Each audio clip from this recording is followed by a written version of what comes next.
ఎక్కడెక్కడోలో మన హైదరాబాద్కి వస్తే పక్కా బిర్యానీని లాగిస్తారు. ఎందుకంటే మన హైదరాబాద్ లో దొరికే బిర్యానీ ఏడ దొరకదు కాబట్టి. ఒకవేళ దొరికినా అంత రుచి ఉండదు. అట్లనే ఇప్పుడు రాష్ట్రంలో అందాల పోటీలు కాబోతున్నాయి కదా. ప్రపంచ నలుమూలల నుండి ఎన్నో దేశాలు హైదరాబాద్ గడ్డ మీద అడుగు పెడుతున్నాయి. మరి వచ్చిన వాళ్ళకు మన బిర్యానీ రుచి చూపియకపోతే ఎట్లా?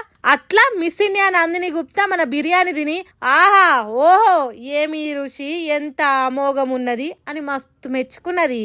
అంతేకాదు తెలంగాణకు వచ్చిన ప్రతిసారి నాకు గొప్ప అనుభూతి కలుగుతుంది.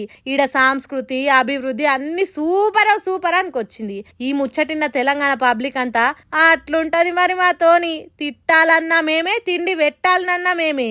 ఇదేం చూసిర్రు, ఇంకా ముందు ముందు చూడుర్రి మా వంటకాల రుచి సచ్చేదాకా మరవరిగా అని కామెంట్లు చేస్తుర్రు. ఇక ఈ అందాల పోటీలకు సంబంధించి అన్ని పనులు జోరుగా సాగుతున్నాయి. సెలబ్రిటీలు పెద్ద పెద్దోళ్ళు ఆల్రెడీ దిగేసిర్రు. మరి కాంగ్రెస్ సర్కార్ చేస్తున్న ఈ వేడుకలు ఎట్లా జరుగుతాయో చూద్దాం.